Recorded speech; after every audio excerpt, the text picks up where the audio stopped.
వదిలిపెట్టి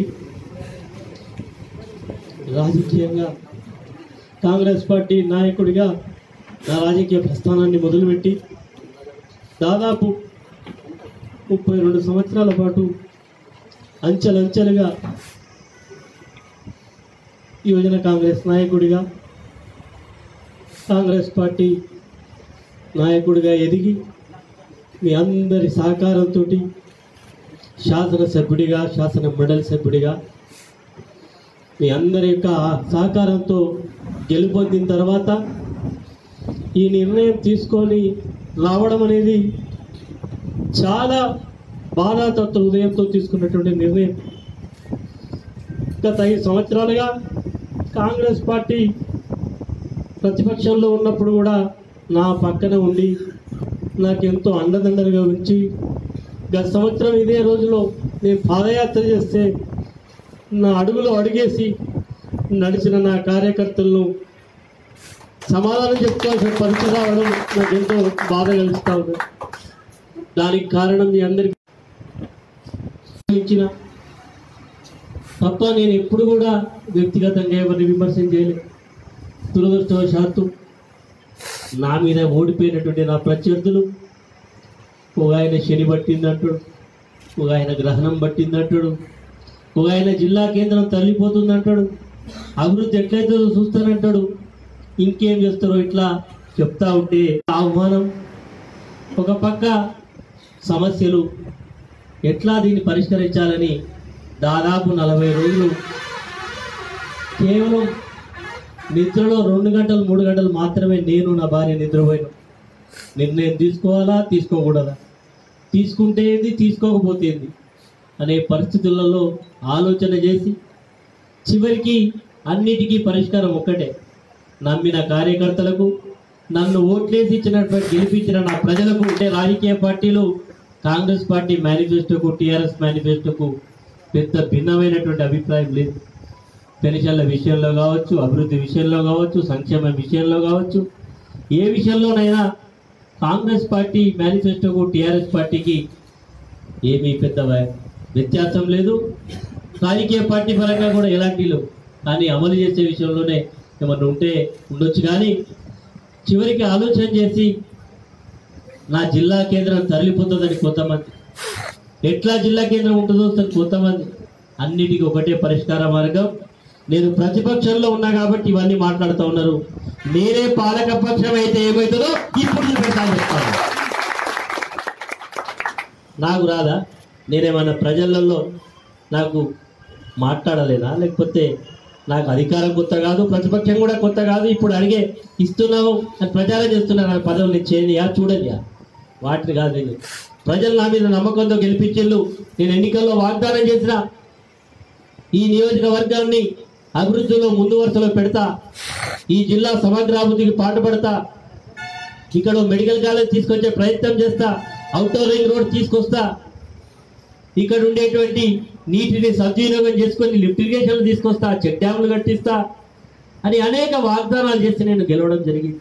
ఒకవేళ నేను అధికారంలో లేనటువంటి పరిస్థితులలో ఒక ప్రతిపక్ష శాసనసభ్యుడిగా చేయలేకపోతే ఇది తప్పుగా ఉంటుందని 1కి 4 సార్లు ఆలోచన చేసి ఈరోజు చివరికి మరి కేసీఆర్ గారి ఆహ్వానం మేరకు, కేటీ రామారావు గారి ఆహ్వానం మేరకు వారితో మాట్లాడినప్పుడు వారు చెప్పారు, నేను నిజంగా చెప్తా ఉన్నా, రాజకీయ పార్టీలు వేరు కావచ్చు కానీ కల్వకుంట్ల తారక రామారావు గారితో నేను ఎమ్మెల్యేగా ఉన్నప్పుడు మేమిద్దరు అన్నదమ్ములాగా ప్రతి విషయంలో చర్చించుకునేది.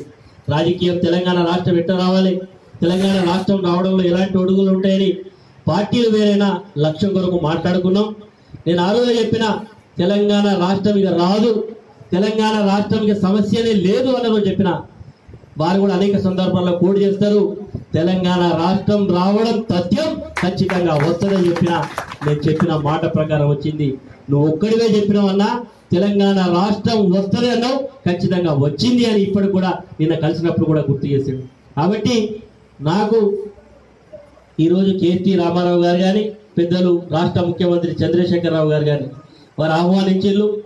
ఆహ్వానాన్ని ఇట్లా పిలవగానే పోలే, 1కి 10 సార్లు ఆలోచన చేసి నియోజకవర్గాన్ని అభివృద్ధి చేయాలి, కార్యకర్తలను మంచిగా కంటికి రెప్పలా కాపాడుకోవాలి.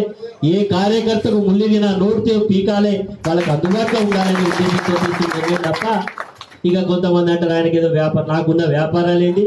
నేను తెలిసినటువంటి పుస్తకం ఎందుకంటే నాకేమి అంతర్జాతీయ ఇక్కడేదో నాకు ఉన్నాయి వ్యవసాయం, ఇది అదేదో వ్యాపారాలు కాపుకోవడానికి ఇలాంటి పిచ్చి పెట్టి కొంతమందికి అయితే రాజకీయమే వ్యాపారం. వారికి ఎక్కడి నుంచి వస్తుందో తెలియదు, ఎక్కడి నుంచి పెడతాడు. రోజు అమ్ముతానే అంటాడు. నేను అమ్ముకున్నా భయ్, నాకు ఇల్లు లేదు. ఈరోజు అనుకోకుండా గెలిచినా కాబట్టి ఇల్లు వచ్చి ఇక్కడ ఉన్నా. నాకు నిజంగా ఇల్లు లేదు, ఇప్పుడు అమ్మకుండా ఇల్లు లేదు. మొత్తం బిస్తర్ బిటాలొచ్చుకొని ఇడున్నాం నేను నా భార్య. కాబట్టి కొంతమంది సానుభూతి కొరకు మాట్లాడతారు. నేను వాస్తవంగా చెప్తా ఉన్నా, నేను రాజకీయాల్లోకి వచ్చి అనేక ఆస్తులు అమ్ముకున్నా. నేను అమ్ముకున్న ఆస్తుల వెనుక చెప్తే మీకు కార్యకర్తలు కూడా చెప్పుకోవాలి. 2007 ఎలక్షన్లు అమ్ముకున్నా, 2009 ఎలక్షన్లో అమ్ముకున్నా, 2014లో అమ్ముకున్నా, 2018లో కూడా అమ్ముకున్నా. మా తల్లిదండ్రుల నుంచి నేను కష్టార్జితం చేసినటువంటి ఆస్తులు అమ్ముకునే రాజకీయాలు చేసిన. కానీ ఒక్కసారి ఎమ్మెల్యే అయితే మరి పేరు ఎప్పుడు కూడా దుర్మార్గుడను, నా భూమి ఆక్రమించుకున్నాడను, నా దగ్గర 5 లక్షలు తీసుకున్నాడను, 1 లక్ష తీసుకున్నాడను, నౌకరి పెట్టిస్తా అన్నాడను, లేకపోతే పలాని పనికి తీసుకున్నాడు ఎవరు ఒక్కరు రాజకీయాల్లో చెప్పినా నేను రాజకీయాల నుంచి స్వచ్ఛందంగా వైద్యం చెప్తాను. కాబట్టి ఒక తెల్ల కాగితం లాంటి జీవితం నాది. కాబట్టి ఈరోజు రాజకీయంగా ఎదుర్కోలేనటువంటి వ్యక్తులు విమర్శ చేస్తే చేసి ఉండొచ్చు, వాళ్లకు కాలమే సమాధానం చెప్తుందనే మాటను కూడా ఈ సందర్భంగా గుర్తు చేస్తూ, ఈరోజు కార్యకర్తలు నన్ను నమ్మి ఈరోజు నాతో పయనిస్తున్న వాళ్లకు కష్టాల్లో సుఖాల్లో మీకు అండగా ఉంటా. మీకు ఏ ఇబ్బంది వచ్చినా నా కుటుంబం ఇబ్బందిగా భావిస్తా. నేను కానీ నా భార్య కానీ మీకు ఎప్పటికీ అందుబాటులో ఉంటాం. ఇది కేవలం పార్టీ మారడం అనేది ఏదో రాజకీయ ప్రయోజనాల కొరకు కాదు, నియోజకవర్గ ప్రయోజనాలు, రాష్ట్ర ప్రయోజనాలు. ఈరోజు కూడా ఆలోచన చేయాలి. ఎందుకంటే మేము ఆ ప్రతిపక్షంలో ఉన్నాం కాబట్టి విమర్శ చేస్తాం. నేను ఈరోజు పాలక పక్షంలో ఒక్కోసారి అనుకునేది మనం విమర్శ చేస్తున్నాం, దీంట్లో ఒకసారి ఆలోచన చేయాలి. ఈరోజు నేను 1వ తారీఖు నాడు ముఖ్యమంత్రి గారు మొట్టమొదటిసారి, 2వసారి ముఖ్యమంత్రి అయిన తర్వాత జనవరి 1 నాడు కాళేశ్వరం ప్రాజెక్టు నేను మొట్టమొదటిసారి అక్కడికి వెళ్ళి చూసిన.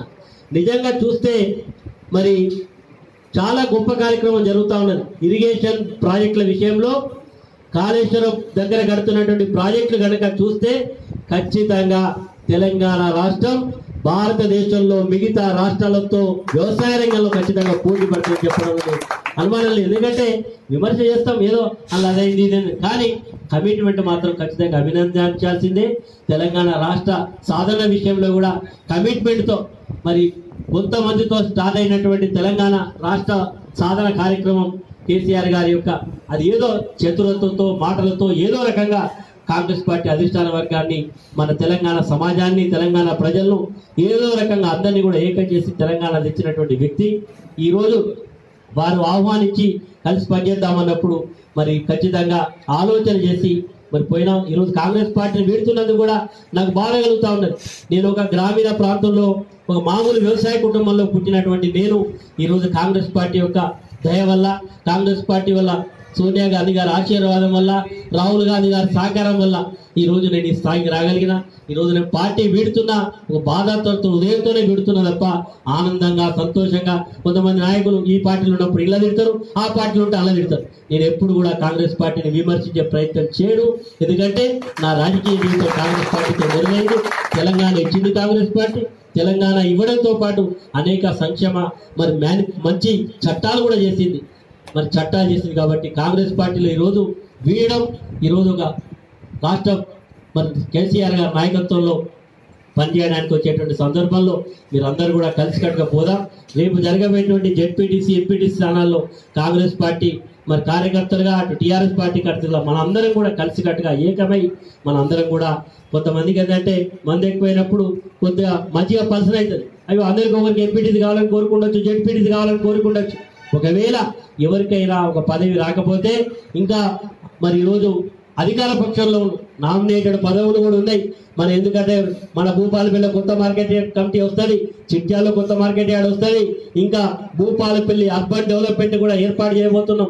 అనేక పదవులు కూడా వచ్చేసి ఉంటాయి. కాబట్టి పదవులు వచ్చినా రాకపోయినా ఖచ్చితంగా నేను మీ అందరికీ ఏదో రకంగా మిమ్మల్ని సాటిస్ఫై చేసేటువంటి ప్రయత్నం గౌరవ ముఖ్యమంత్రి గారి సహకారంతో, గౌరవ తారక రామారావు గారి సహకారంతో, ఈ జిల్లాలో ఉండేటువంటి పెద్దల సహకారంతో కార్యకర్తలను కాపాడుకుంటాం. రాజకీయ పరంగా కానీ, అభివృద్ధి విషయంలో కానీ, ఈ నియోజకవర్గ అభివృద్ధి విషయంలో కూడా తప్పకుండా కలిసి ముందుకు పోదాం. ఎందుకంటే ఇది కొద్దిగా నాకు చెప్పలేదు సార్, నాకు ఫోన్ చేయలేదు, నాతోటి ఎందుకు మాట్లాడలేదు మీరు ఎవరికైనా ఉండొచ్చు, కానీ ఇది అందరితో మాట్లాడే విషయం కాదు. ఎందుకంటే 40 రోజుల నుంచి మదన పడతా ఉన్నాం. మా అఫ్జల్ సాబ్ చూసిండు, క్యా రమణారెడ్డి సాబ్ క్యా కుछ तकलीफ है साहब क्यों ऐसा है, दिल में तकलीफ है साहब नहीं बोल सकता అని చెప్పినా ఏదో ఈరోజు మరి చాలా రోజుల సంఘర్షణ తర్వాత నిన్న నిర్ణయం తీసుకోవడం జరిగింది. నా నిర్ణయాన్ని స్వాగతిస్తున్నటువంటి నా కార్యకర్తలను మరొకసారి ధన్యవాదాలు తెలియజేస్తూ, మీరు ఎవరు కూడా ఏదో నా వ్యక్తిగత ప్రయోజనానికో లేకపోతే రాజకీయ ప్రయోజనాలు దృష్టిలో పెట్టుకుని చేసింది కాదు.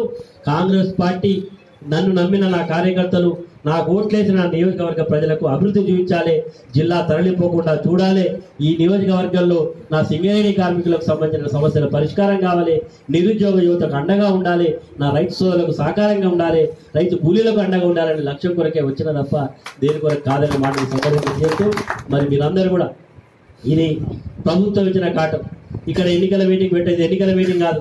మీరందరూ కూడా ఒక కుటుంబాన్ని మరి ఒక పెద్దగా నా దగ్గరకు వచ్చింది కాబట్టి ఒక్క మైక్ లేకుండా మాట్లాడితే చెప్పలేను కాబట్టి మైక్లో మాట్లాడినా. కాబట్టి మీరందరూ ఇది ఎవరైనా ఎన్నికలు కూడా రేపొద్దున చెప్పినా వారు కూడా అర్థం చేసుకోవాలని కూడా ఈ సందర్భంగా తెలియజేస్తూ, మరి మనందరం కూడా రేపటి నుంచి మన కార్యముఖులమై మన లక్ష్యం, మనం ఈరోజు మనం ఒక పార్టీ నుంచి ఇంకొక పార్టీలోకి వస్తున్నాం కాబట్టి మనం ఆ పార్టీ విజయానికి మరి రేపు మనం అభ్యర్థులను ఖచ్చితంగా గెలిపించుకునే కార్యక్రమంలో ముందుకు పోవాలని కోరుకుంటూ, నాకు ఈ అవకాశం ఇచ్చిన మీ అందరికీ పేరు పేరున ధన్యవాదాలు తెలియజేస్తూ, ఇంకెవరైనా రాని వాళ్ళు రాలేని వాళ్ళు ఒక్కొక్కరిగా మాట్లాడి నేను మాట్లాడిన వాళ్ళతో మీరు మాట్లాడండి. అందరం కూడా మళ్ళీ మన కుటుంబం అంతా పెద్ద కుటుంబంగా ఉందాం. ఇప్పుడు ఒక్కళ్ళు కాకుండా మన ఇంకా పెద్ద విశాలమైన కుటుంబం కాబోతా ఉన్నది కాబట్టి అందరూ కూడా సహకరించమని మిమ్మల్ని అందరినీ కూడా కోరుకుంటూ ధన్యవాదాలు తెలియజేసి సెలవు తీసుకుంటున్నాను. హలో, మిమ్మల్ని ఫిలిం సెలబ్రిటీస్ రియల్ స్టోరీస్ ఏంటో తెలుసుకోవాలనుందా? లేటెస్ట్ గా రిలీజ్ అయ్యే మూవీ రివ్యూస్ నేను చెప్తే వినాలనుందా? ఇంకెందుకు ఆలస్యం, యోయో టీవీని సబ్స్క్రైబ్ చేసుకోండి. అలాగే మర్చిపోకుండా యోయో టీవీ యాప్ ని కూడా డౌన్లోడ్ చేసుకోండి.